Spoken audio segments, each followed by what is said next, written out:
we have the Odyssey Pavilion. Inside there are bars and restaurants, a movie house, a bowling alley, and a place called W5. And that stands for who, what, where, when and why.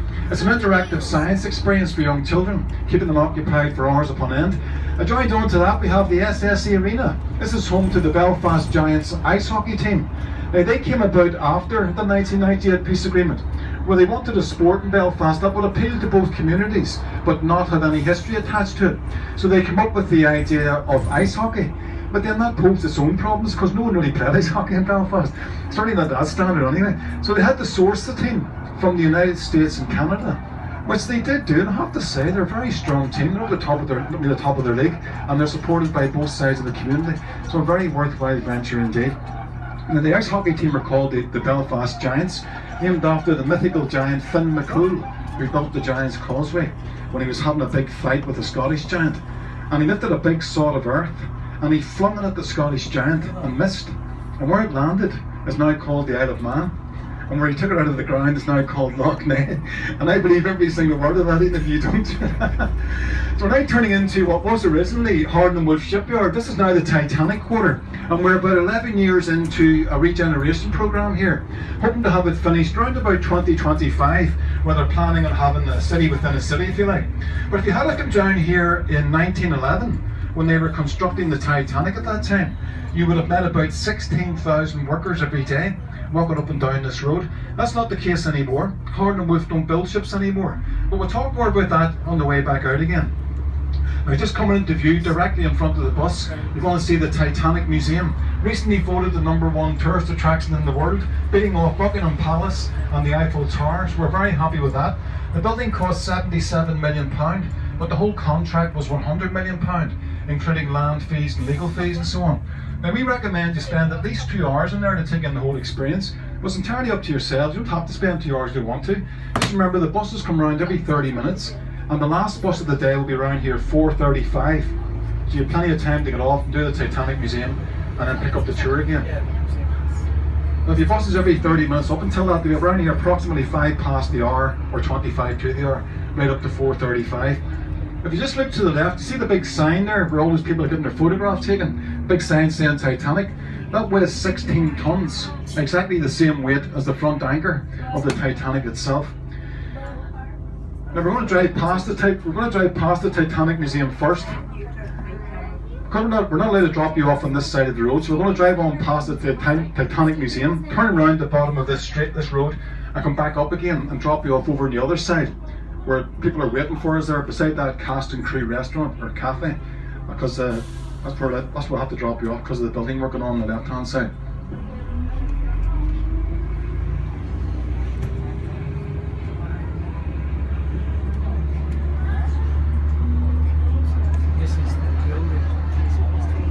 These are all the buildings where they used to live. So we just keep looking to the left hand side. Shortly you'll see long metal poles in the ground. This marks the original gantry where they built the Titanic. This is where she first went into the water on the 31st of May 1911, when over 100,000 people came out that day in Belfast to see her going into the water for the very first time. She was only partly finished at that stage and hadn't had her final fixing just yet. And staying on the left, what was originally Harden and Wolff Paint Hall, this is now Titanic Studios. This is home to the hit Sky Atlantic series Game of Thrones. It was all filmed inside there. And for any fans of Game of Thrones, that's where the Iron Throne is, and through those big doors. I've been in there myself and sat on it. They made lots of big movies in there as well, like City of Ember with Tom Hanks, and Your Highness with James Franco, and Dracula Untold, and many, many other big movies have been made in there. Our next stop is stop number 5. And that's the Thompson Dry Dock and Pump House. Now in my opinion this is a great feat of Victorian engineering. They can pump about 23 million gallons of water in 100 minutes. So if you just keep looking to the left, you'll see a building with a clock tower. That's the pump house, and directly in front of that is where the dry dock is located.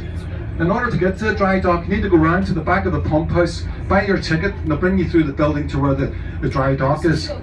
You'll get a better look at it here in a wee second.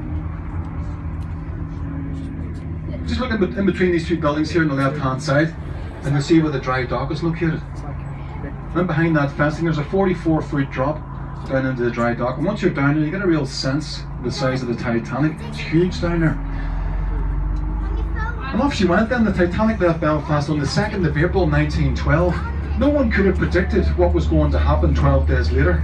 Certainly no one could have predicted that 13 days later she would be lying at the bottom of the North Atlantic Ocean, broken in two, with her hull embedded 18 metres into the seabed. There's been all sorts of movies and books and theories and conspiracies about the Titanic, but probably never know the whole truth. What we do know is they requested 48 lifeboats. They were only given 16. They were told they probably wouldn't need them, and they would only clutter up the deck.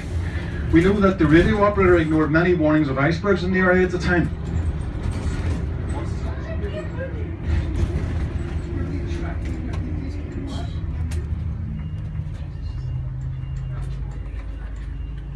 Sorry about that, a bit of distraction downstairs here. No, they requested for 48 lifeboats, we're only getting 16. They were told they probably wouldn't need them, and they would only clutter up the deck of the first class passengers. We know that the radio operator had ignored many warnings of icebergs in the area at the time, and the captain had the ship going too fast through icy waters. Most of the people who perished in the Titanic disaster actually died of hypothermia. They all had life belts, but unfortunately the water was just so cold they just couldn't survive. But the whole Titanic story has become a fascination with some people around the world. It really has. It's become very, very competitive among collectors of Titanic memorabilia. There was a man in Wiltshire in England about 2 years ago, and he spent £100,000 on a deck chair from the Titanic. 100 grand. Where do you hear this? There was a collector in Greece last year, and he spent £15,000 on a biscuit from the Titanic. A kid got a biscuit. It was on one of the survival kits in one of the lifeboats. It was kept all these years, put up for auction last year, and fetched £15,000. And do you know what kind of biscuit it was? It was a cracker, probably the most expensive cracker in the world as well. They hardly look at their height, employed 35,000 workers. These days it's just under 200 full-time workers. They don't build ships anymore. They repair oil rigs these days. You may have noticed one on the way past there. And they also assemble wind turbines as well. Very shortly on the left hand side you're going to see the two big iconic cranes belonging to Harland and Wolff shipyard. The one on the left here is the taller of the two. He's called Samson, and he stands 106 metres tall. He arrived here in 1974. The other one further down to the left is called Goliath, and he stands 96 metres tall, and he arrived here in 1969. Both cranes are still very much in full working order, but there's preservations on them both, so they're not going to go anywhere too soon, and they're going to be part of our skyline for some time to come, as indeed they have been in the past. We'll be talking more about the two cranes in a short while. Once we get a bit further down around the corner, we'll get a better view of them both. We're going to shift our attention now to the right hand side of the bus, and a bit further down you get a better view of the Titanic Museum, just coming into view now. It really is a unique building. To see those four corners that point out, those are built to the scale of the hull of the Titanic. And if you look at that building from above, looking directly on top of it, it looks like a White Star, in tribute to White Star Line, who were the owners of the Titanic. And all this building work being done here, a bit further down the right hand side, this was the original drawing office of Harland and Wolff shipyard. They're going to convert it into an 84-room boutique hotel, and they're going to preserve the drawing office inside the hotel as a heritage centre. So this is stop number 4. This is the Titanic Museum Belfast. I have little tickets here that will give you £3 off your entrance fee into the Titanic Museum.